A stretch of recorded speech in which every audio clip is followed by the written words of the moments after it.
তারা কিসের মামনি? তোমাকে এতক্ষণ ধরে রাখছি না, নামটা তো বলে যাও।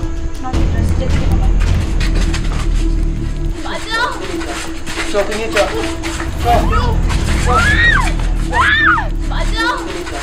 চোখ নিয়ে চল।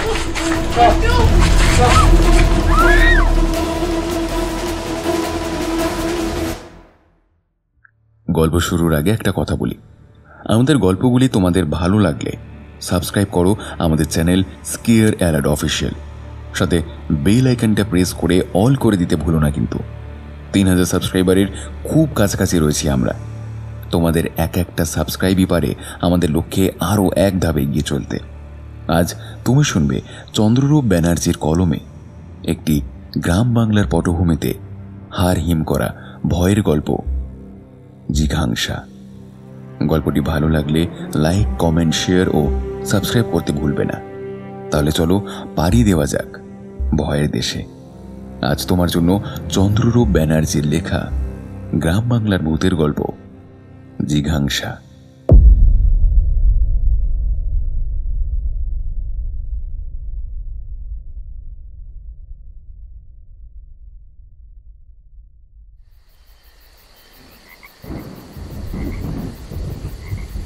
শ্রাবণের অমাবস্যা, জমজমে অঝোর ধারায় বৃষ্টি পড়ে চলেছে।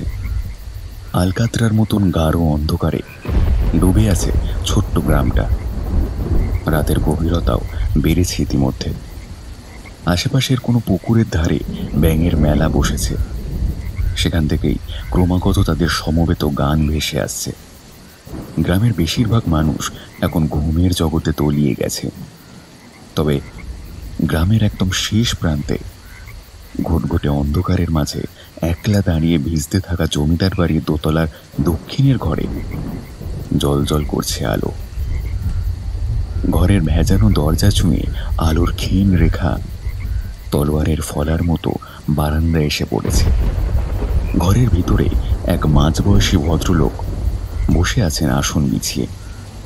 সুগন্ধি ধূপের গন্ধ খেলে বেড়াচ্ছে ঘর জুড়ে।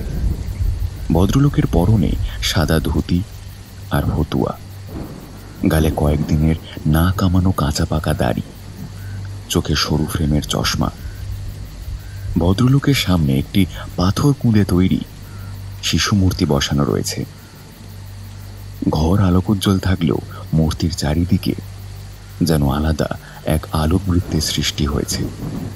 মূর্তিটির গড়ন বেশ অদ্ভুত, চিরাচরিত দেবদেবীর মূর্তির থেকে আলাদা।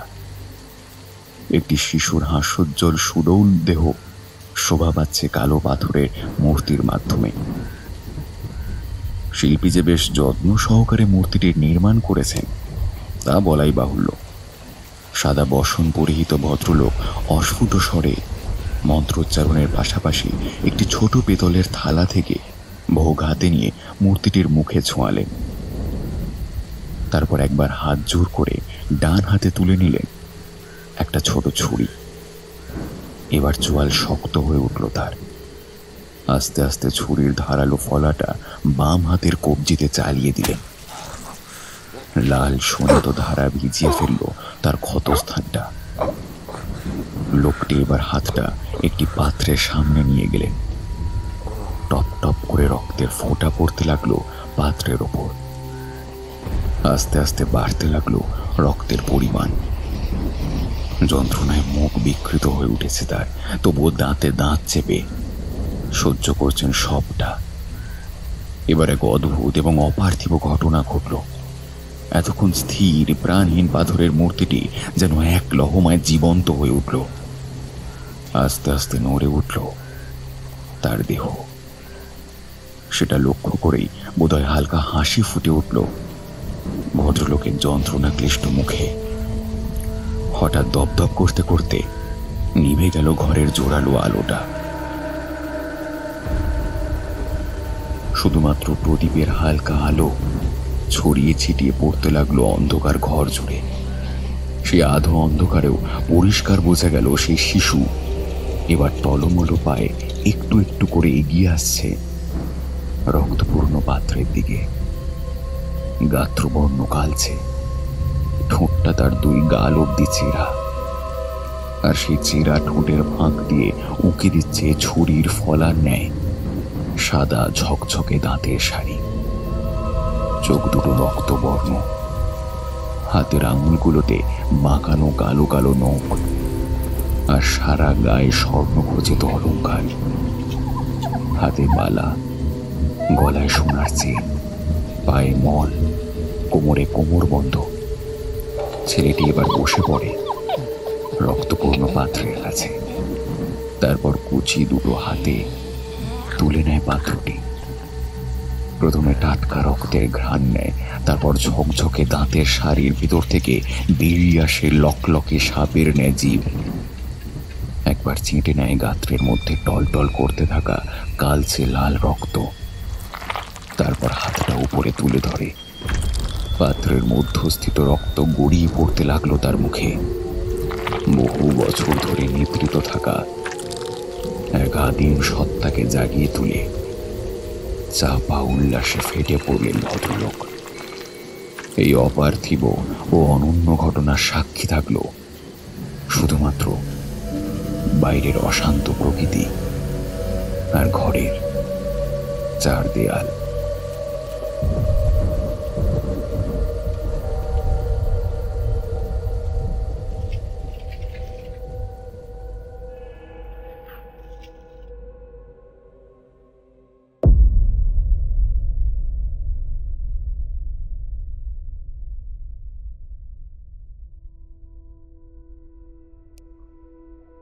অযোধ্যা পাহাড়ের পাদদেশে পুরুলিয়ার ছোট্ট গ্রাম মুরগুমা।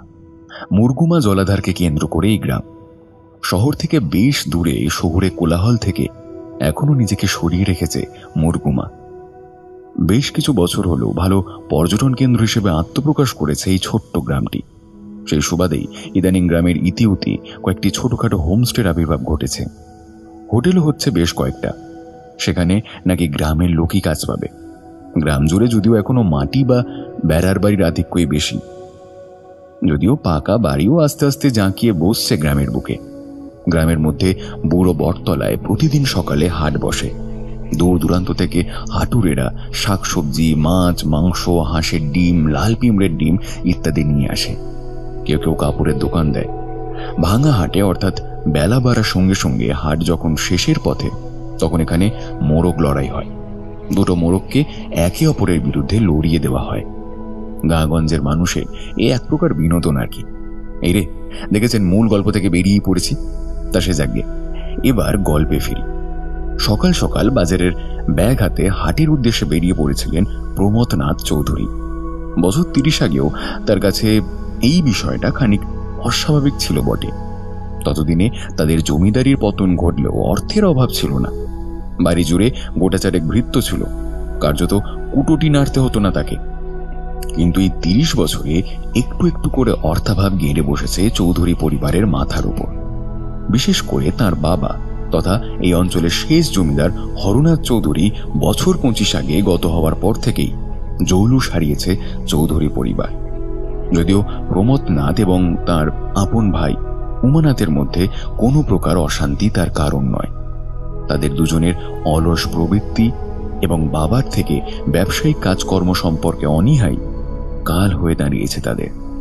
পারিবারিক রেশমের ব্যবসা বহুকাল হলো দেহ রেখেছে।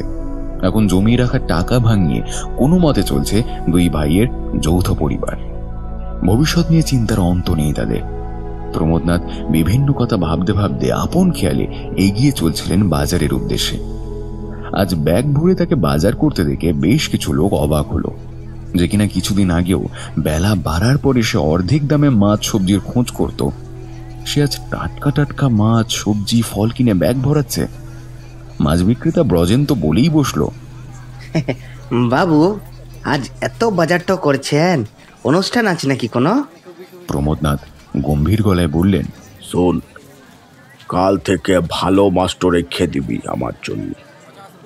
আমি সকাল সকাল এসে নিয়ে যাব। আর ভালো করেই জানিস, বেশি প্রশ্নটা আমি পছন্দ করি নাই। ব্রজেন আর কিছু বলল না। চুপচাপ মাছটার আঁশ ছাড়িয়ে কেটে কুটে জমিদার বাবুকে দিয়ে দিলেন। চৌধুরীদের জমিদারি পড়ে গেলেও এখনো গ্রামের সকলে তাদের যথেষ্ট সম্মান করে। প্রমোদ ফেরার পথে একটা রিক্সা ডেকে বাজারের ব্যাগ হাতে চড়ে বসলেন তাতে। সকালের ফুরফুরে হাওয়া আর সবুজের সমারোহ এক লহমায় মন আর শরীর ভালো করে দিল তার। গত রাতে ঝেঁপে বৃষ্টি হওয়ায় বাতাস একটা শীতল আমেজ আছে। দেহ জুড়ে সেই আমেজ মেখে বাড়ির সামনে এসে প্রমোদনাথ নামতেই মুখোমুখি হলেন উমানাথের। উমানাথ তো দাদার এমন রূপ দেখে অবাক। সে বিস্ময়ের ঘোর কাটিয়ে উঠে বলল, দাদা, তুমি রিক্সা করিয়ে বাড়ি এলে যে? আমাদের যে টানাটানির মধ্যে চলছে তা তো জানোই। ছোট, এখন এসব কথা লয়। তোমার ভাড়া টোলাও ভাই। উমানাথকে মাঝপথে থামিয়ে দিয়ে প্রমোদ আগে রিক্সা চালককে ভাড়া মিটিয়ে দিলেন। তারপর উমানাথের হাতে বাজারের ব্যাগটা ধরিয়ে দিয়ে বললেন, ধর এটা, অন্দরে নিয়ে গিয়ে তোর বৌদির কাছে দিয়ে তো আয়। ভিতরে তোর পছন্দের ভাবরা ভাজাটো আছে। নেতাই গরম গরম ভাজছিল দেখে নিয়ে তো এলাম। দেখিস পছন্দটা বলে সবটা আবার একাই খাইয়ে লিস না, আমার জন্য কিছু রাখিস। বৌদিকে বল দুটা ভাবরা আর সর্ষের তেল দেওয়া মুড়ি মেখে ডাইনিং হলে দিতে। আমি হাত পা ধুয়ে লে আসছি। হ্যাঁ, দুটো কাঁচা লঙ্কা দিতে বলিস। উমানাথকে হাঁ করে দাঁড় করিয়ে রেখেই প্রমোদ হাঁটা দিলেন নিজের ঘরের দিকে। গত 3 মাসে চৌধুরীদের হারানো জৌলুস আবার ফিরে আসতেই গ্রাম জুড়ে নানান ফিসফাস শুরু হয়েছে। হঠাৎ করে কি এমন হলো যে চৌধুরীদের আবার হাল ফিরে গেল? বুঝলে খুড়া, এই জমিদার বাবুরা নিঘাত কোনো গুপ্ত ধনতন পাইয়াছে। আরে ওসব কিছু না, আমাদের বড় বাবু তো উনি কোনো টুকটাক করছেন হয়তো। ধুস, কি যে বলো না, সত্যি হাসি পায়। এদিকে প্রমোদনাথ রীতিমতো উপভোগ করছেন এই গুঞ্জন। বাড়ির মধ্যেও যদিও তিনি মুখ বন্ধ রেখেছেন, কিন্তু শুধুমাত্র তিনিই জানেন এই বিপুল অর্থাগমের পিছনে রয়েছে এক রহস্যময় কারণ। মাস 6 আগে পরেশের সাথে দেখা হয়েছিল প্রমোদনাথের। পরেশ মাহাতো তাদের বাড়িতেই বহু বছর আগে কাজ করত, সুসম্পর্ক ছিল তার সঙ্গে। তারপর হঠাৎ করেই একদিন আর দেখা যায়নি তাকে। প্রমোদনাথের বাবা তাকে বলেছিলেন সে নাকি অন্য জায়গায় ভালো কাজ পেয়ে চলে গেছে। প্রমোদনাথ তাই সেরকম গুরুত্ব দেননি আর। কিন্তু সেদিন যখন রাস্তায় পরেশের সঙ্গে হঠাৎ দেখা হলো, তখন তাকে মুহূর্তে চিনে ফেলেছিলেন তিনি। প্রমোদ নিজেই এগিয়ে গিয়ে কথা বলেছিলেন তার সঙ্গে। পুরনো সম্পর্কের জেরেই উগরে দিয়েছিলেন মনের গোপনে জমিয়ে রাখা সমস্ত কথা। তখন পরেশই তাকে জানিয়েছিল এক অদ্ভুত কথা। বাবু, আমি এক অদ্ভুত দেবতার কথা জানি। আগে যে গায়ে ছিলাম সেখানেই এক উপজাতির মধ্যে নাকি এক উপদেবতার পুজোর প্রচলন আছে। সেই উপদেবতাকে সঠিক নিয়মে পুজো করলে কেটে যায় সকল অর্থ কষ্ট, বিপুল ধন সম্পদে ভরিয়ে দেন তিনি। কি বলছো? হ্যাঁ বাবু, একদম সত্যি বলছি। প্রথমে পুজো পদ্ধতি শুনে কার্যত আঁতকে উঠেছিলেন প্রমোদ, কিন্তু পরেশ তাকে আশ্বস্ত করে বলেছিল একমাত্র এই পথেই বিনা পরিশ্রমে উপার্জন সম্ভব। দোনামোনা করেই প্রমোদ 3 মাস কাটিয়ে দিয়েছিলেন। কিন্তু একদিন আবার রাস্তায় পরেশের সাথে দেখা হওয়ায় পরেশের কথায় তিনি ঠিক করেছিলেন শুরু করবেন এই পুজো। কিন্তু পরেশ সাফ জানিয়ে দিয়েছিল, কিন্তু এই পুজো করতে হবে খুব গোপনে এবং লোকচক্ষুর অন্তরালে।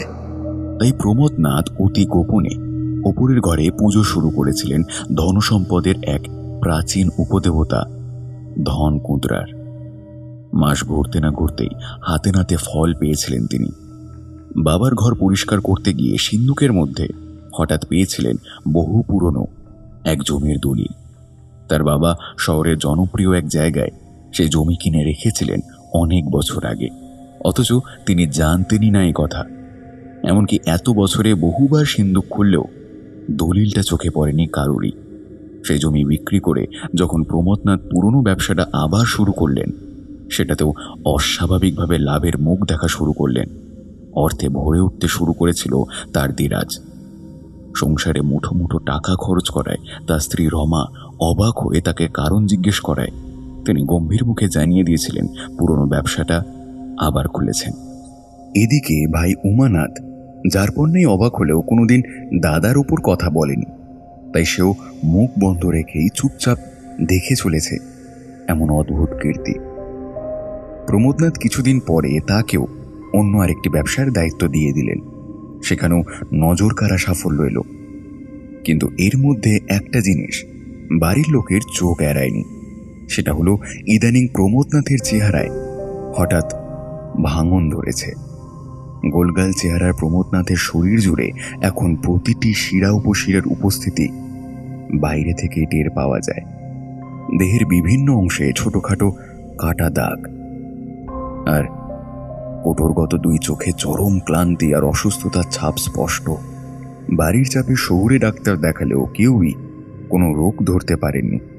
শুধু অদ্ভুতভাবে রক্তের অভাব দেখা গেছে শরীরে। তাই মাসে একবার করে শহরে গিয়ে রক্ত নিয়ে আসতে হয় প্রমোদকে। কিন্তু তা সত্ত্বেও দিনের দিন শরীর আরো ক্ষয় হয়ে যাচ্ছে তার। পরিবারে অর্থানুকূল্যের মাঝেও তাই চিন্তার ভাঁজ পড়েছে উমানাথ এবং প্রমোদের স্ত্রী রমার কপালে। তাদের দুই ছেলে মেয়ে ভিয়ান আর ওজস্বিনী বয়সে ছোট হলেও বাবাকে নিয়ে তারাও যথেষ্ট চিন্তিত। কিন্তু প্রমোদনাথের নিজের বিশেষ চিন্তা নেই শরীর নিয়ে। তিনি ব্যবসা আর বাড়ি নিয়ে ব্যস্ত। বাইরের মানুষের চোখ টাটানোকেও বিশেষ পাত্তা দিচ্ছেন না। মাঝে বেশ কয়েক মাস কেটে গেল। উল্লেখযোগ্য পরিবর্তন দেখা গেল প্রমোদনাথের শরীরে। তার ভেঙে পড়া শরীর যেন আস্তে আস্তে সেরে উঠতে লাগলো। স্বভাবতই পরিবারের মাথার উপর থেকে দুশ্চিন্তার কালো মেঘ কিছুটা কমল। কিন্তু হঠাৎ একদিন উমানাথের একমাত্র ছেলে সায়ুজ্য প্রচণ্ড জ্বরে পড়ল। বছর 10-এর ছেলেটার সারা শরীর যেন জ্বরে পুড়ে যাচ্ছে। শহর থেকে সেরা ডাক্তার এনেও কিছুতেই কিছু হচ্ছে না। অতএব ডাক্তারের পরামর্শে শহরের এক নামী হাসপাতালে ভর্তি করা হলো তাকে। অদ্ভুতভাবে তার শরীরেও রক্তাল্পতা ধরা পড়ল। ঘন ঘন রক্ত দেওয়ার পরেও সব চেষ্টা ব্যর্থ করে মাত্র মাস 1.5-এর মধ্যে মারা গেল সায়ুজ্য। প্রচণ্ড মানসিক যন্ত্রণায় কার্যত ভেঙে পড়ল উমানাথ। বছর কয়েক আগে স্ত্রী মারা যাওয়ার পর ছেলেকে নিয়ে জগৎ ছিল তার। কিন্তু হঠাৎ এমনভাবে সবটা শেষ হয়ে যাবে কেউই ভাবেনি। উমানাথ কার্যত গৃহবন্দী হয়ে পড়ল। এদিকে একসঙ্গে দুটো ব্যবসার চাপ ঘাড়ে এসে পড়ায় রাত করেই বাড়ি ফেরেন প্রমোদ। সেদিন আর এক অমাবস্যা। রাত্রিরের খাবারটা গুরুপাক হয়ে গেছিল উমানাথের। এক বন্ধুর বাড়িতে নিমন্ত্রণ ছিল তার। বন্ধুপত্নীর জোড়াজুড়িতে খাসির মাংসটা একটু বেশি খাওয়া হয়ে গেছিল। বয়স বাড়ছে, এখন থেকে ওসব আর বেশি সহ্য হয় না। তার উপর কিঞ্চিত মদ্যপানও যে হয়নি তা নয়। এসবের জন্যই রাতে ঘুম আসছিল না, গরম লাগছিল খুব। ধীরে ধীরে মশারি ছেড়ে বাইরে বেরিয়ে এলেন উমানাথ। বারান্দার ঝাড়বাতি থেকে ক্ষীণ হলদেটে আলো ভিজিয়ে দিচ্ছিল সমস্ত বারান্দাটা। বারান্দা পেরিয়ে শ্বেত পাথরে মোড়া সিঁড়ি বেয়ে তিনি ছাদে চলে এলেন। ছাদে আজ বেশ হাওয়া দিচ্ছে। বেশ খানিক্ষণ পায়চারি করতে লাগলেন। তারপর একটা বিড়ি ধরালেন, পুরুলিয়ার কিং সাইজ বিড়ি। যারা চেনে তারা চেনে, দারুণ নেশা হয়। হাত দিয়ে হাওয়া আড়াল করে ফস করে দেশলাই জ্বালালেন। বিড়িটা ধরিয়ে মৌজ করে একটা সুপ টান দিলেন। তারপর আবার পায়চারি করতে লাগলেন উমানাথ। 200 বছরের প্রাচীন জমিদার বাড়ির ছাদ, বেশ অনেকটা ছড়ানো। ছাদের মধ্যে মাটির টবে বাহারি ফুলের গাছ লাগানো। গোলাপের মিষ্টি গন্ধ হাওয়ায় ভেসে ম ম করছে চারিধার। এতক্ষণে বেশ ফুরফুরে লাগলো উমানাথের। বিড়িটা শেষ করে ঘুমাতে যাবেন ভাবছেন, এমন সময় দোতলার দক্ষিণের ঘরটায় আলো জ্বলে উঠল। ঘুটঘুটে অন্ধকারে স্বাভাবিকভাবেই সেটা উমানাথের দৃষ্টি এড়ালো না।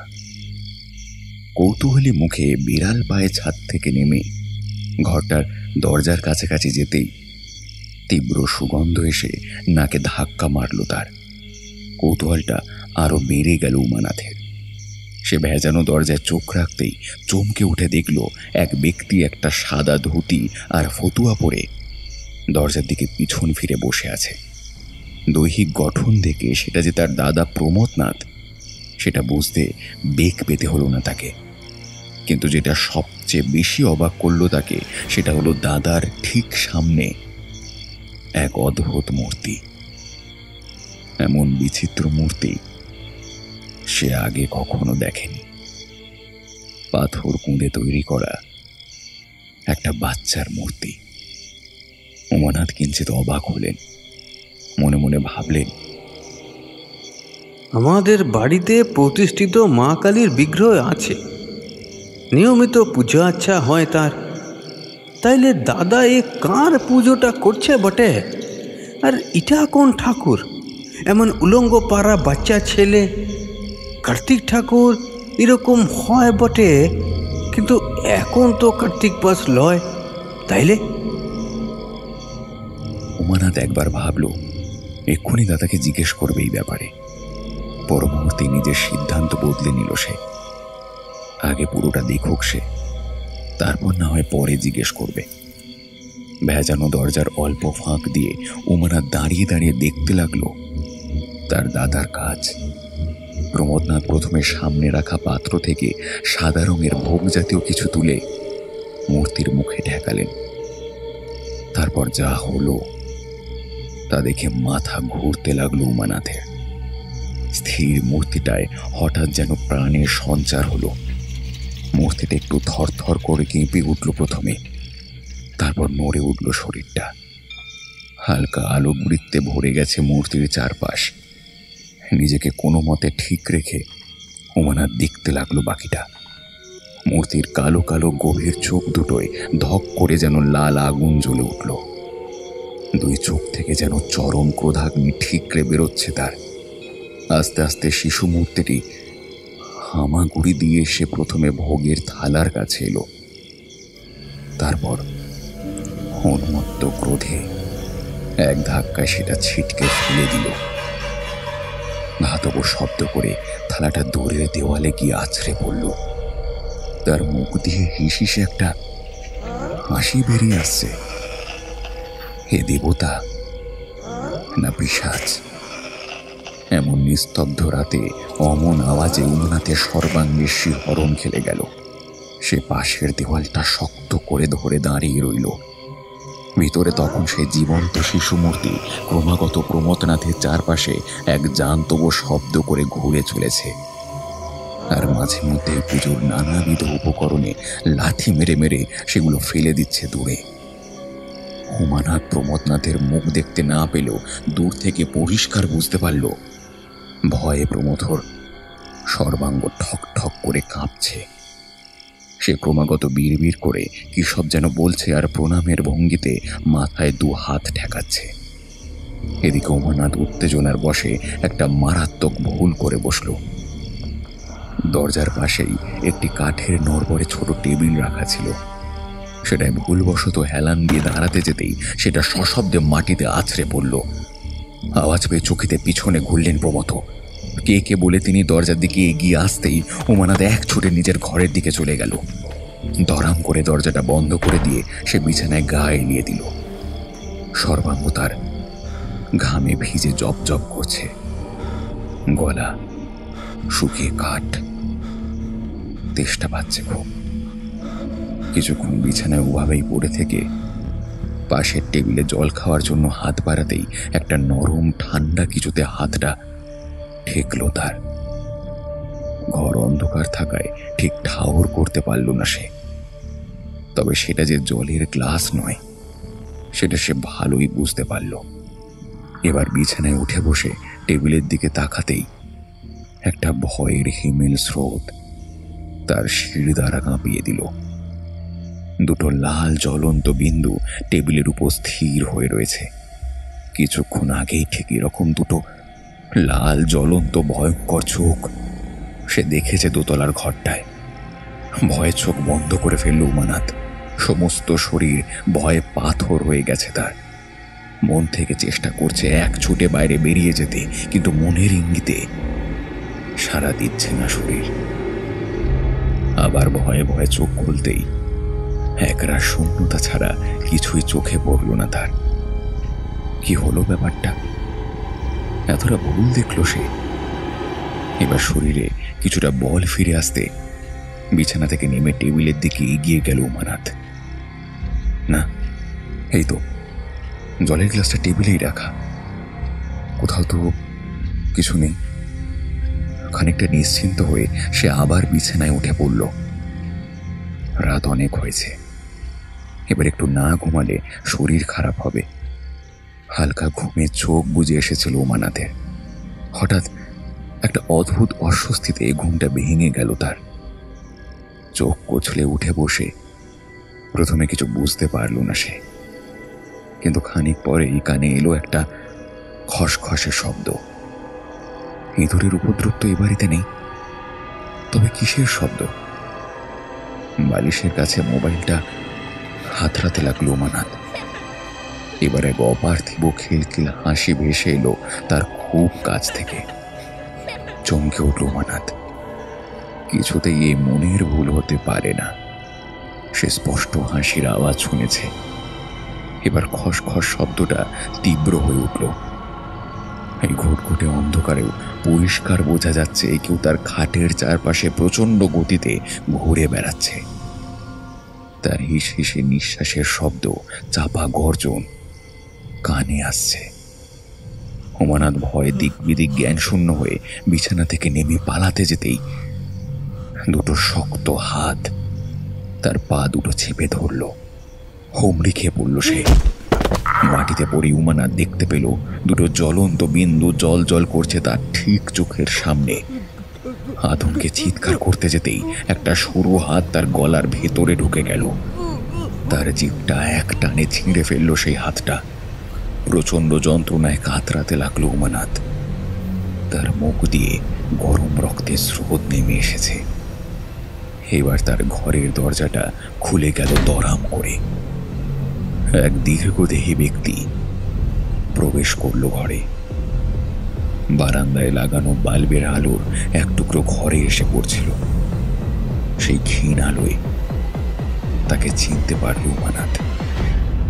সেই ব্যক্তি মুখ দিয়ে একটা চুকচুক করে আফসোসের শব্দ করে অতি বিকৃতভাবে হেসে উঠল। তারপর আবার বেরিয়ে গেল ঘর ছেড়ে।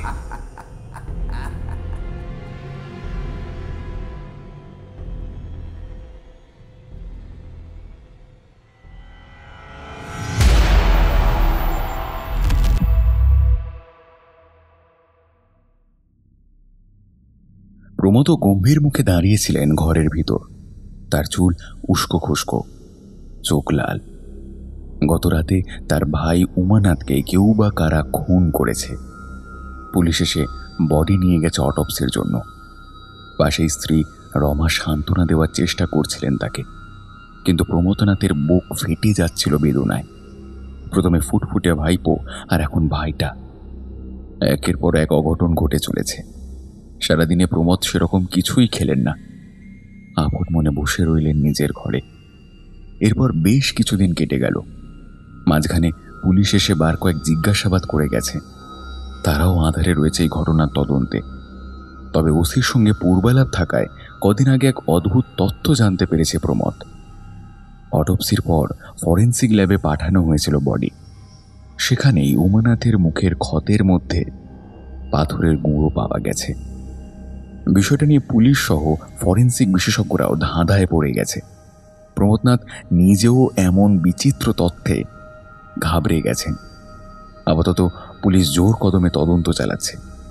এদিকে অপরাধী কবে ধরা পড়বে সে আশায় দিন গুনছেন প্রমোদনাথ।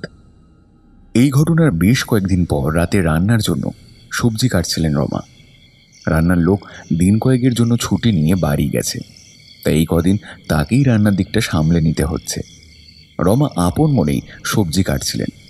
হঠাৎ দরজার দিক থেকে একটা ছায়া স্যাঁত করে যেতে তিনি চমকে উঠলেন। সবজি কাটা থামিয়ে উঠে গিয়ে ভালো করে দেখলেন চারপাশটা। কিন্তু কাউকে দেখতে পেলেন না। তিনি আবার সবজি কাটতে যেতেই দরজার কাছে একটা ছায়া নজরে এলো তার। ছায়ার উচ্চতা দেখে বুঝলেন ভিয়ান এসে দাঁড়িয়েছে। তিনি এবার ছেলেকে বার কয়েক ডাকলেও ভিয়ান কিন্তু সাড়া দিল না। তিনি এবার বেশ বিরক্তই হলেন। ছেলেটা যত দিন যাচ্ছে বড় দোষী হয়ে উঠেছে। সবজি কাটা শেষ করে তিনি পিছন ফিরতেই তার আঁচলে টান পড়ল। তিনি রাগত স্বরে বললেন, হ্যাঁ রে, তোকে কখন থেকে ডাকছি, একটুও সারা শব্দ নেই কেন? খুব বাজে অভ্যেস কিন্তু এগুলো। ভিয়ানের দিক থেকে কোনো উত্তর এলো না। যদিও রমা এগোতে যেতেই আঁচলের টানটা আরো জোরালো হলো। তিনি এবার রেগে গিয়ে পিছন ফিরতেই থমকে গেলেন। এ কে দাঁড়িয়ে রয়েছে তার সামনে? উচ্চতা ভিয়ানের মতোই, কিন্তু কি বিভৎস রূপ এই শিশু। পেটটা হালকা ফোলা, মাথা নেড়া। কৃষ্ণবর্ণ শিশুর চোখ দুটো যেন ধক ধক করে জ্বলছে। দুই গাল অব্দি বিস্তৃত ঠোঁটের মধ্যে দিয়ে ঝিলিক দিচ্ছে ধারালো দাঁত। মাঝে মাঝে তার মধ্যে থেকে সাপের মতো হিলহিলে একটা জিভ বেরিয়ে এসে ঠোঁটটা চেটে নিচ্ছে। রমার ভয়ে হাত পা ঠান্ডা হয়ে এলো। তিনি চিৎকার করার চেষ্টা করলেন বটে, কিন্তু পারলেন না। এক অদ্ভুত জড়তা তাকে গ্রাস করেছে যেন। শিশুটির মুখে এবার খেলে গেল এক বাঁকা হাসি, যেন রমার এই ভীত সন্ত্রস্ত অবস্থার প্রতিটি ক্ষণ সে তারই উপভোগ করছে। রমার দিকে খানিকটা এগিয়ে এলো সে। ঘাড়টা একটু কাত করে রমার দিকে এক দৃষ্টে চেয়ে রইল কিছুক্ষণ। তারপর তার শাড়ির আঁচল ধরে সজোরে টান মারল। রমা ধাক্কা সামলাতে না পেরে শরীরের ভারসাম্য হারিয়ে পড়লেন সামনে রাখা খোলা বটির ওপর।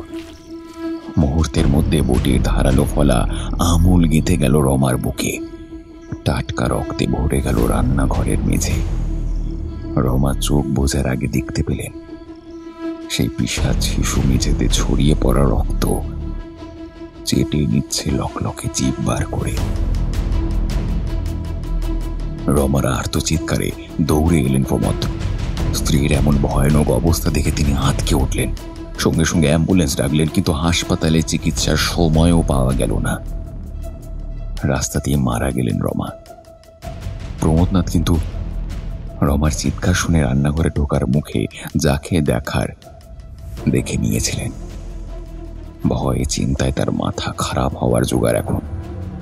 তিনি লোভে পড়ে হয়তো বড় বিপদকে ডেকে এনেছেন।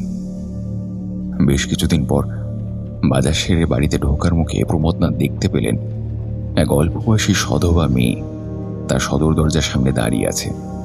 প্রমোদনাথ দরজার কাছে আসতেই সেই মেয়েটি এগিয়ে এলো তার দিকে। প্রমোদনাথ জিজ্ঞাসু দৃষ্টিতে তার দিকে তাকাতে মেয়েটি শাড়ির আঁচল দিয়ে চোখ মুছতে মুছতে বলল,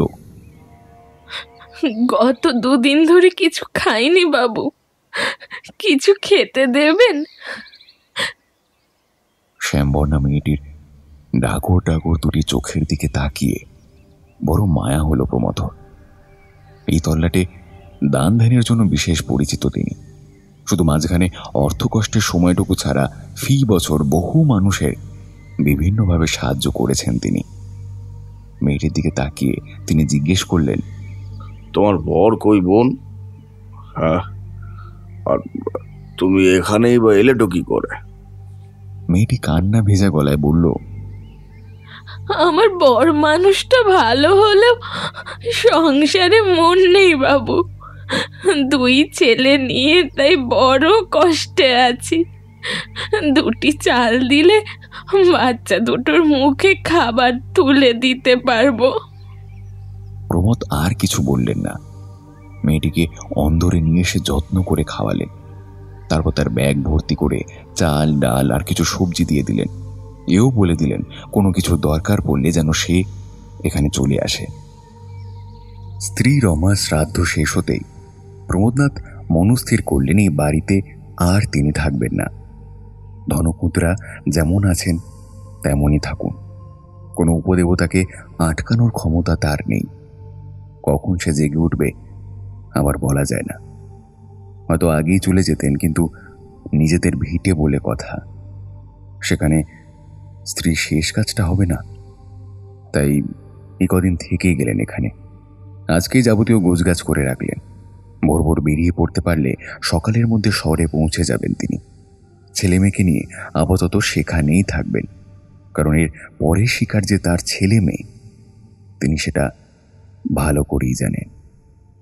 অগত্যা প্রমোদ রাতে তাড়াতাড়ি শুয়ে পড়লেন ছেলে মেয়েদের নিয়ে। মাঝরাতে হঠাৎ ছেলের ডাকে ঘুমটা ভেঙে গেল তার। ছেলে চাপা স্বরে তাকে ডাকছে বুঝতে পারলেন। ধর্মরে উঠে বসতেই রিয়ান শক্ত করে জড়িয়ে ধরল তাকে। বুঝতে পারলেন বাপাস থেকে মেয়ে ওজস্বিনীও শক্ত করে চেপে রেখেছে তার হাতটা। তিনি দুজনের মাথায় হাত বুলিয়ে দিয়ে জিজ্ঞেস করলেন, তোদের আবার কি হলো রে? মায়ের কথা মনে পড়ছে?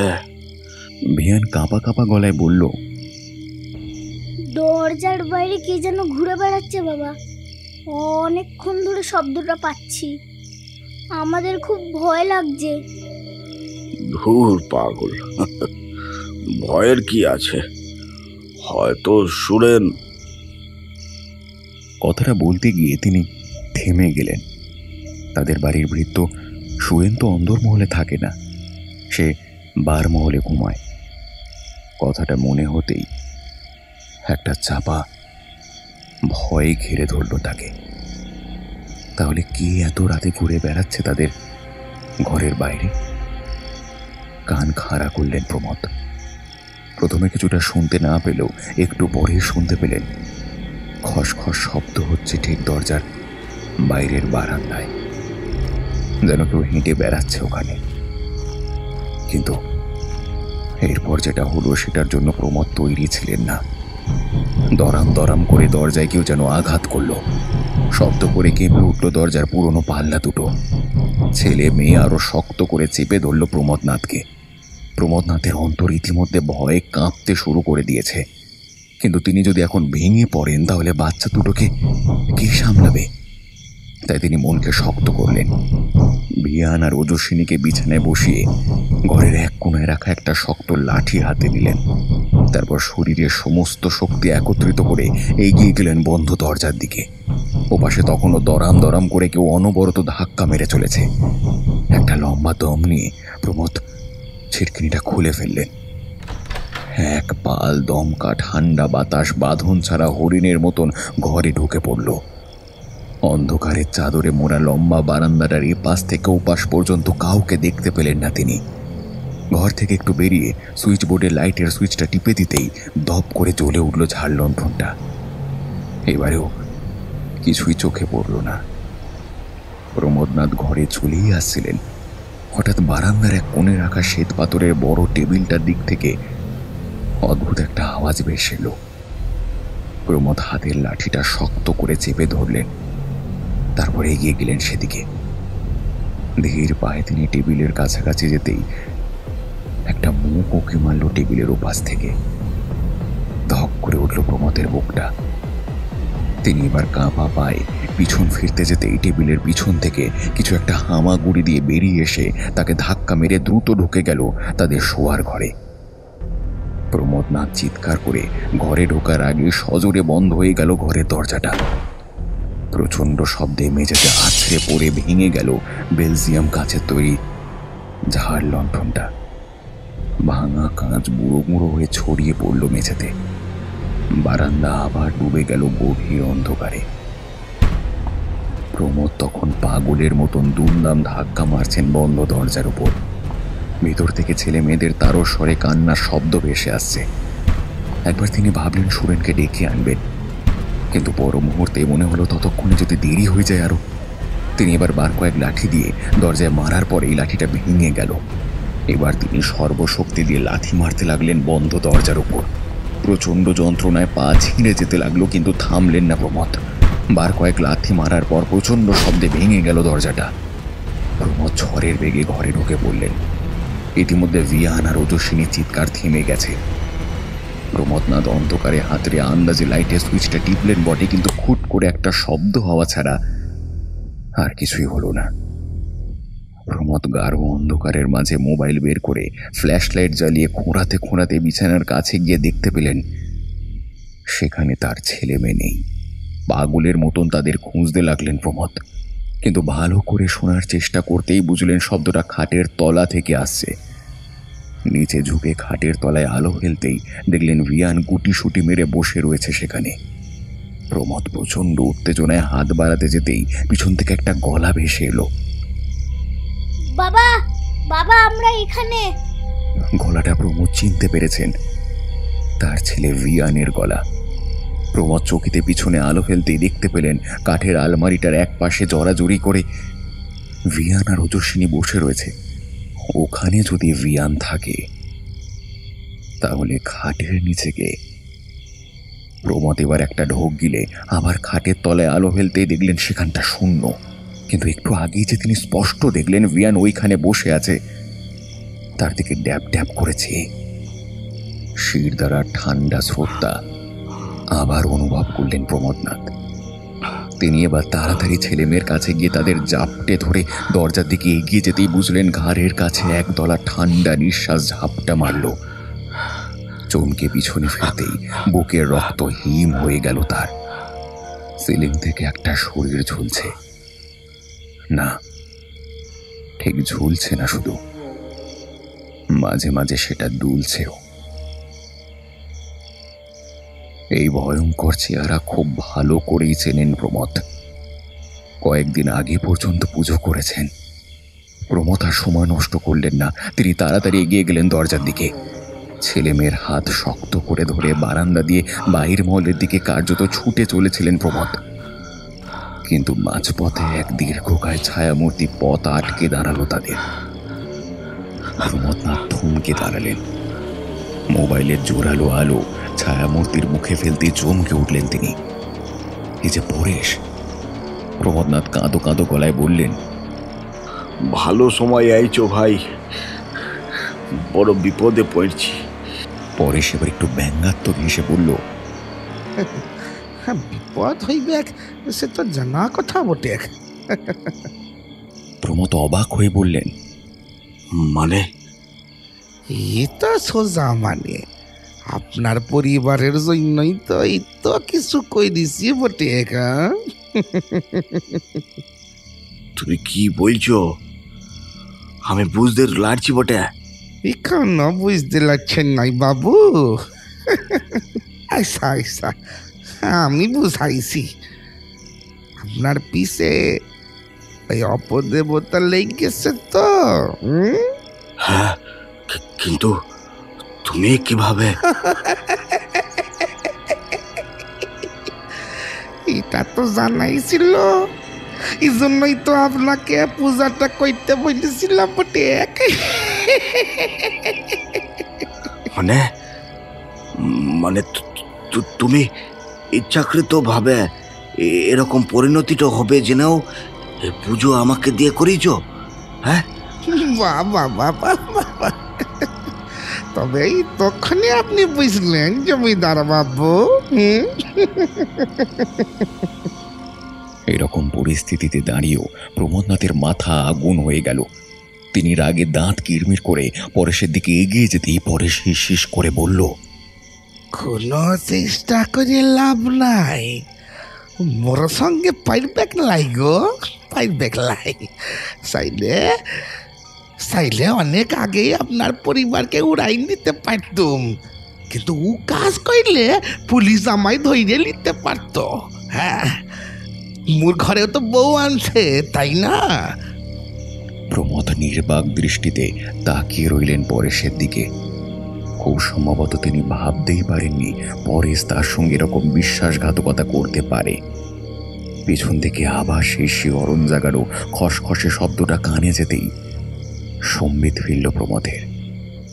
তিনি একবার পরেশের দিকে তাকালেন, আর একবার ছেলে মেয়ের দিকে। তারপর পরেশকে ধাক্কা মেরে সরিয়ে দিতে যেতেই পরেশ পাল্টা ধাক্কা মারল প্রমোদকে। প্রমোদনাথ প্রচণ্ড ধাক্কাকে ছিটকে পড়ল মেঝেতে। তার মাথাটা ঠুকে গেল মেঝেতে। প্রচণ্ড যন্ত্রণায় কোঁকে উঠলেন প্রমোদ। পরেশ বৃদ্ধ হলেও এখনো তার গায়ের জোর এতটুকু কমেনি। রিয়ান আর ওজস্বিনীকে ততক্ষণে শক্ত হাতে চেপে ধরেছে পরেশ। প্রমোদ চিৎকার করে সুরেনকে ডাকতে লাগলেন, কিন্তু কোনো সাড়া পাওয়া গেল না। পরেশ একটা দ্বিত হাসি এসে বলল,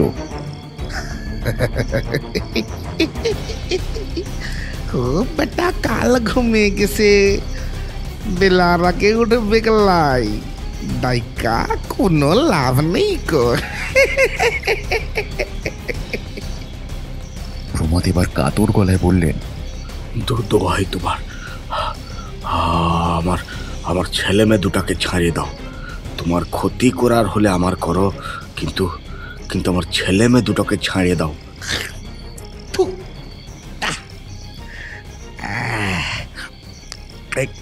আজ থেকে 32 বছর আগে এই কথা আমিও বলেছিলাম আপনার বাপটাকে, তিনি তখন শুনেন নাই গো।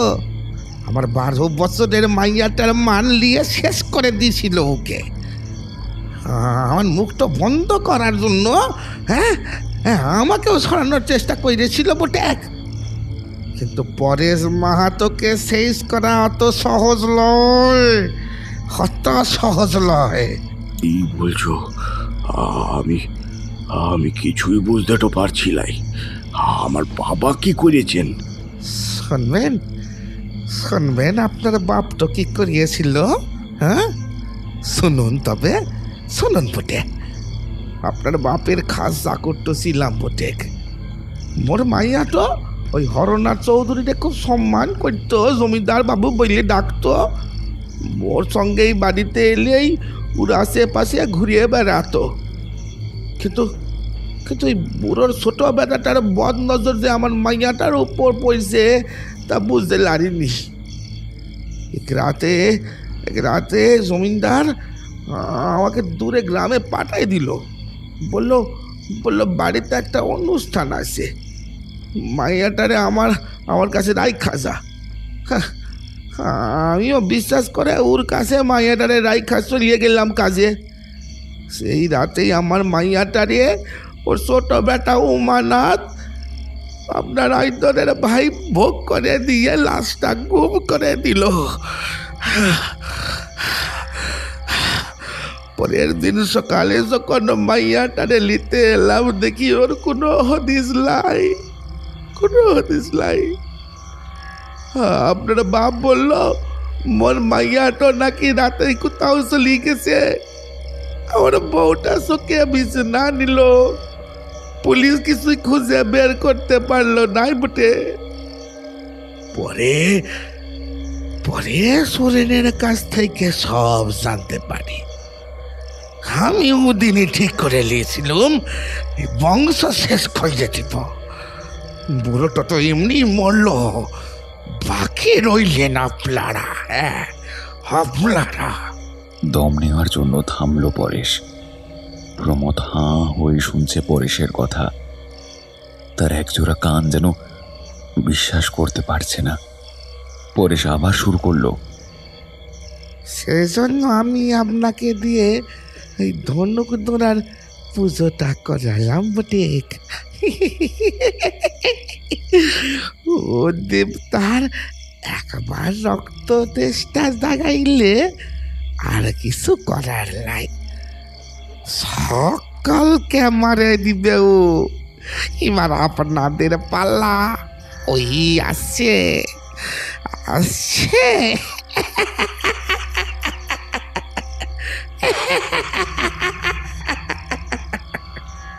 হো হো করে হেসে উঠল পরেশ।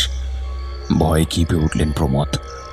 তিনি রক্ত দিয়ে ধনকুন্তরার পুজো শুরু করলেও যখন প্রচণ্ড অসুস্থ হয়ে পড়েন তখন থেকে আর রক্ত দিয়ে পুজো করতেন না। সেই ভুলের মাসুলি কি গুনতে হবে এবার? ইতিমধ্যে পিছনের খসখসে আওয়াজটা ততক্ষণে খুব কাছে চলে এসছে। প্রমোদ দাঁতে দাঁত চেপে ঠিক করলেন একবার শেষ চেষ্টা করবেন সন্তানদের বাঁচানোর। সন্তানদের প্রাণ বাঁচাতে পিতা যদি প্রাণ বিসর্জন দেয় তাতে সমস্যা কি? অগত্যা প্রমোদ কার্যত গড়িয়ে গড়িয়ে গিয়ে সজোরে ঘুষি চালালেন পরেশের হাঁটু লক্ষ্য করে। আচমকা আক্রমণে হকচকে উঠে হুমড়ি খেয়ে পড়ল পিছনে। সঙ্গে সঙ্গে প্রমোদ কোনো মতে উঠে দাঁড়িয়ে ছেলে মেয়ের উদ্দেশ্যে চেঁচিয়ে বললেন, তোরা এখনই পালিয়ে যায় এখান থেকে, গ্রামে মকবুল চাচার কাছে পারলে চলিয়ে যা। উনি তোদের কলকাতায় মামা বাড়িটা পাঠিয়ে দেবে। যা যা, তোমাকে ছেড়ে আমরা কোথাও যাব না। এখনই পালা তোরা, আমার কথা তোর বাধ্য হসলাই। যা বলছি কর। বাবার এমন রৌদ্রমূর্তি দেখে ওরা ভয়ে তাড়াতাড়ি ছুট দিল সদর দরজার দিকে। এদিকে পরেশ উঠে দাঁড়িয়ে গলা টিপে ধরল প্রমথর। চিবিয়ে চিবিয়ে বলল, তো আর তোর বাচ্চা সবাই মাইবে আজ। হ্যাঁ, সবাই সবাই। তো মর এখন, মর। প্রমথকে ধাক্কা মেরে ফেলে দিয়ে পরেশ বিয়ান আর ওজস্বিনীর পিছু নিল। প্রমথ প্রাণ ভয়ে কোনো রকমে উঠে ছুটতে শুরু করলো। যদি বেঁচে যায় কোনো ক্রমে তাহলে ওই পরেশকে সে দেখে নেবে। তারপর তার মনে হলো, আজ সে যেমন তার ছেলেদের ভালোবাসে তেমনি পরে শুধু তার মেয়েকে ভালোবাসত। যে জমিদার বাবুকে সে তার পিতার চোখে দেখত, যে উমানাথকে সে নিজের দাদার চোখে দেখত, যাদের পরশ নিজের কাছের লোক বলে মনে করত, সেই তারা পরেশের এই ভালোবাসার দাম দিয়েছিল কি? তাহলে আজ পরেশ যেটা করছে সেটা কি প্রমথ করতেন না? নিজের সন্তানের মৃত্যুর বদলা তো সব বাবাই নিতে চায়। এই যে পরেশ আজ তাকে সহ তার ছেলে মেয়েকে ধনকুদ্রার গ্রাসে ফেলে হত্যা করতে চায়, সেই জন্য তো সেও যদি কোনো গতিকে বেঁচে যায় তাহলে পরশকে হত্যা করতে উদ্যত হবে না। কোথাও যেন নিজেকে আর পরেশকে এক তুলা দণ্ডে রেখে বিচার করতে থাকে প্রমথ। তার মনে হয় জগতে সব বাবাই সন্তানের জীবন রক্ষার জন্য পৃথিবীর যাবতীয় বাজি লড়তে পারে। সেখানে পরেশও ঠিক, প্রমথও ঠিক। আবার উমানাথকে বাঁচাতে চেয়ে তার বাবা যেভাবে পুরো ঘটনাটা সাজিয়েছিলেন সেটাও হয়তো ঠিক ছিল। কে জানে, অপত্য স্নেহ। তার মনে পড়ল সেই সময় সে জমিদারির কাজে পুরুলিয়া সদরে গিয়েছিল কদিন। ফিরে এসে সে বাবার মুখ থেকে শুনেছিল পরেশের মেয়ে নাকি রাতের বেলা জমিদারি বাড়ি থেকে পালিয়েছে। পুলিশ কোনো কিনারা করতে পারেনি। পরেশ অন্য কোথাও চলে গেছে কাচবে। এই বাড়িতে থাকলে তার মেয়ের কথা মনে পড়বে, এই জন্য তার বাবা নাকি তাকে আটকাননি। টুকরো টুকরো অনেক চিন্তাই মাথায় ভিড় করে আসছিল প্রমথের। এদিকে সেই পিশাচটা ছোট ছোট পায়ে ছুটে আসছে। ধরতে পারলে প্রমথকে মেরে তার রক্ত পান করবে। আজ তার রক্ত চাই, রক্ত। প্রমথের মনে পড়ল পুজোর পর কিভাবে তার দেওয়া রক্তপাত্রের মধ্যে থেকে ওই লকলকে জিভ বার করে চেটে চেটে খেত অন্ধকারের ওই জিভটা। সেই খাওয়ার পর তার মুখে লেগে থাকতো পরিতৃপ্তির এক হাসি।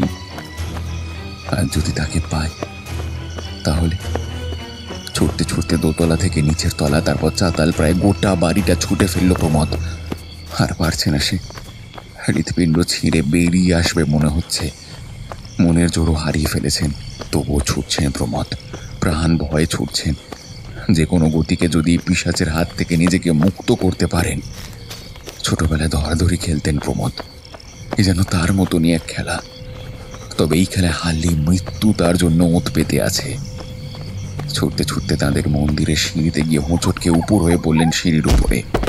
পড়ে গিয়ে তিনি দেখতে পেলেন এক কালো খর্বকায় ছায়ামূর্তি তার মাথার উপর এসে দাঁড়িয়েছে। মন্দিরের মধ্যে ঘিয়ের প্রদীপ জ্বলছে। তার আলোয় দেখলেন দুটো লাল বিন্দু জ্বলজ্বল করছে সেই ছায়ামূর্তির মাথায়। জিভ দিয়ে কাটা ঠোঁটটা একবার চেটে নিল সে। শিকার এবার তার হাতের মুঠোয়। ঠোঁট চাটার অস্পষ্ট শব্দটা কানে এলো প্রমথের। সে এক মনে মা কালীকে ডাকতে লাগলো। এবার ছায়ামূর্তি প্রমথের চুলের মুঠিটা ধরে তার গলায় সরু লিকলিকে ঠান্ডা ধারালো আঙুলগুলো বোলাতে লাগলো। প্রমথ বুঝতে পারলেন তার অন্তিম সময় ঘনিয়ে এসেছে। এক্ষুনি বিভীষিকার আঙুলগুলো হয়তো তার গলা ছিঁড়ে ফেলবে। মৃত্যু ভয় চোখ বন্ধ করে ফেললেন তিনি। এতক্ষণ মাথায় না এলো এখন হয়তো মৃত্যু খুব সামনে থাকায় পরিবারের আরাধ্যা দেবী মা কালীর মুখটা চোখের সামনে ভেসে উঠল। চোখ বন্ধ করে মৃত্যুর প্রহর গুনতে গুনতেই হঠাৎ কানে এক অদ্ভুত শব্দ ভেসে এলো প্রমথের। যেন কেউ মুকুর পায়ে এগিয়ে আসছে এদিকেই। ঝনঝন ঝনঝন করে নুপুরের মিষ্টি শব্দটা তীব্র থেকে তীব্রতর হচ্ছে প্রতি মুহূর্তে, সাথে ধাতব ভারী কিছুকে টেনে টেনে নিয়ে আসার আওয়াজ। হঠাৎ প্রমোদের গলার উপর থেকে হাতটা সরে গেল, চুলের মুঠিটা হালকা হয়ে এলো। প্রমোদ হালকা চোখ মেলে তাকাতেই দেখতে পেলেন তার ঠিক সামনে আরেকটি ছায়ামূর্তি দাঁড়িয়ে আছে। অন্ধকারে মুখ না দেখা গেলেও ভেসে আসা বাতাসে উড়ন্ত চুল দেখে বোঝা যাচ্ছে সেটি একটি নারী মূর্তি। কিন্তু কে সেই নারী মূর্তি? প্রমোদের মনে প্রশ্ন জাগতেই সামনের অন্ধকার ফুঁড়ে এক নারী কণ্ঠ ভেসে এলো। ওকে ছেড়ে দে তুই। কণ্ঠটার সঙ্গে সঙ্গে চিনতে পারলেন প্রমোদ। আজ সকালে এই কণ্ঠটি শুনেছেন। সকালে তার বাড়ির সামনে যে মহিলা এসেছিলেন ভিক্ষা চাইতে, এই যে তারই কণ্ঠ। প্রমোদর মাথা কাজ করছে না, তিনি বুঝতে পারছিলেন না কি ঘটে চলেছে। প্রমোদর পিছনের বিভীষিকার কাছ থেকে এবার চাপা গর্জন ভেসে আসতেই সেই নারী মূর্তি এগিয়ে এসে হাতে ধরে থাকা কিছু দিয়ে আঘাত করলেন সেই ছায়া মূর্তিটিকে। এক মর্মভেদী আর্তনাদ করে উঠল সেই ছায়া মূর্তি। এবার সেই নারী মূর্তির অসম্ভব উজ্জ্বল দুই নয়নের দিকে তাকাতেই আস্তে আস্তে জ্ঞান হারালেন প্রমোদনাথ। শুধু অন্ধকার তলিয়ে যাওয়ার আগে এক সুমধুর নারী কণ্ঠ তার কানে ভেসে এলো। নারীর সম্মান হরণের যে কালিমা তোদের বংশে লেগেছিল, তার কারণে কর্মফল ভোগ করতে হয়েছে তোদের। পাশাপাশি বিপথে চালিত হয়ে তোর অতিরিক্ত লোভ সঙ্গত দিয়েছে এই কর্মফলের। কিন্তু একজন পিতা হিসেবে তুই বরাবরই নিজের যোগ্যতা প্রমাণ করেছিস, মানুষ হিসেবেও নিজের মানবতা বজায় রেখেছিস। তাই কর্মফলের ভার লঘু হয়েছে তোর আর তোর সন্তানদের ওপর থেকে। যতদিন জীবনে সৎ পথে থেকে সততা বজায় রাখবি, ততদিন আমি তোদের রক্ষা করব।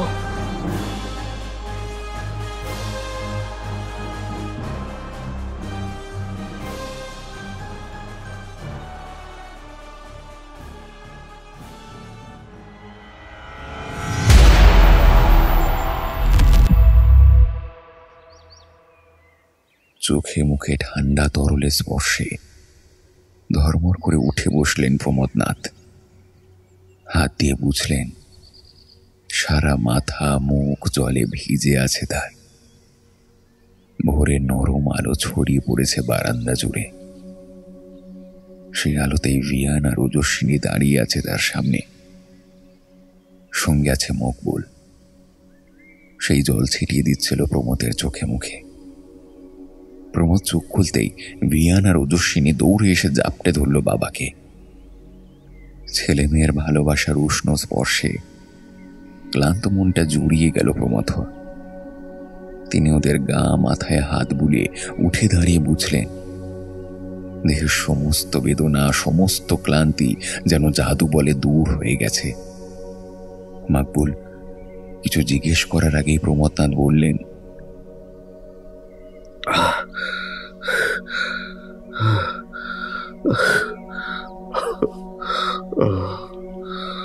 সব বলবো তোমাকে, সব বলবো, কিন্তু তার আগে একবার মায়ের কাজটা থেকে ঘুরে আসি।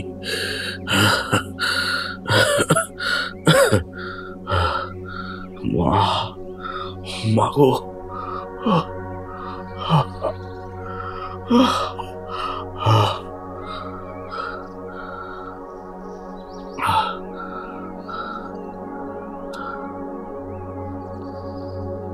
প্রমোদ পায়ে পায়ে এগিয়ে গেলেন বাড়ির প্রতিষ্ঠিত মা কালীর মন্দিরের দিকে। মন্দিরে ঢুকেই এক মন মাতানো সুবাসে দুলে উঠল তার মন। অথচ কোন ধূপকাঠি তো জ্বলছে না। প্রমোদর আর বুঝতে বাকি রইল না গতকাল রাতে কে এসেছিলেন। কালো পাথরে খোদাই করা স্নেহময়ী মাতৃমূর্তির দিকে হাত জোর করে বসতেই চোখ ভিজে উঠল তার। এমন সৌভাগ্য তিনি করেছিলেন। হায় ঈশ্বর, মায়ের কাছে না চেয়ে তিনি কিনা এক উপদেবতার কাছে অর্থ চাইতে গেলেন। মায়ের কাছে বসে প্রমথনাথ শপথ করলেন আজ থেকে গায়ে গতরে খেটে রোজগার করবেন তিনি। তার সাধ্যমতো অসহায় নারীদের পাশে দাঁড়াবেন তিনি। তার সন্তানদের চোখে এক আদর্শ পিতা হওয়ার চেষ্টা করবেন। প্রমথর কথা শুনে মায়ের মুখে কি মৃদু হাসি ভেসে উঠল কে জানে। তবে পরেশকে তারপর দিন থেকে আর কোথাও দেখা যায়নি।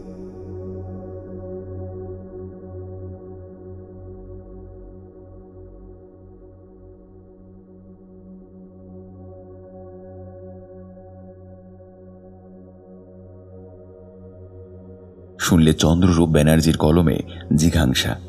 গল্পটির সূত্রধর ও কথক আমি দীপম। বিভিন্ন চরিত্রে শুভদীপ, ইভান, পার্থ, মলয়, বর্ষা ও দেবস্মিতা। গল্পটির আবহ ও ভিডিও এডিটিংয়ে ফিনিক্স, শব্দ সংযোজনে মলয়। গল্পটি স্ক্রিপ্টিং পার্থ, পোস্টার ডিজাইন ও সমগ্র পরিকল্পনায় সৌম্যদীপ। তাহলে আজ এই পর্যন্তই। সকলে ভালো থেকো আর সুস্থ থেকো। আর আন্দোলন চলছে, চলবে। যতদিন না দোষী উপযুক্ত শাস্তি পায় এই আন্দোলন চলতে হবে। দেখা হচ্ছে নতুন কোনো গল্প নিয়ে। শুভরাত্রি।